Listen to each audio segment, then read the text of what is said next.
j'aurais beaucoup de questions à poser aux candidats. Les interroger sur leur conception, la différenciation qu'ils font des mouvements comme la mutualité qui sont des organismes, rappelons-le, non lucratifs et qui sont aujourd'hui taxés comme des organismes financiers. Je voudrais bien savoir sur ce terrain-là s'ils ont aussi quelques propositions pour corriger ces inégalités.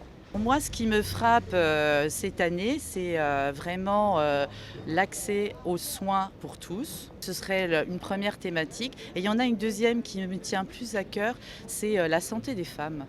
Parce qu'on entend beaucoup dire que l'accès à l'IVG, finalement, c'est peut-être pas forcément une priorité. Pour l'instant, les candidats, il faut qu'ils affinent leur programme d'abord.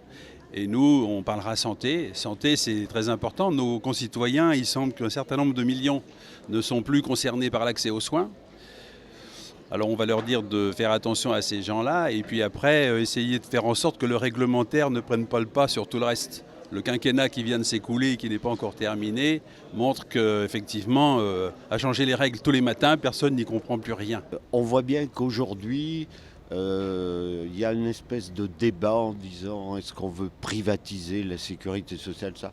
Donc moi ce que j'attends, c'est vraiment la première chose, de la pédagogie. De quoi on parle et quelles sont effectivement les mesures qui seront prises dans ce domaine. J'aimerais demander donc qu'on nous précise pour lever donc les inquiétudes, la place de l'assurance maladie dans l'avenir, tout ce qui pourrait être pris en charge ou non, ce qui deviendrait donc obligatoirement pris en charge par les mutuelles, puisqu'aujourd'hui il y a des doutes. Interpeller surtout les candidats sur ce qu'ils comptent faire pour le devenir de la protection sociale et de l'assurance maladie en particulier.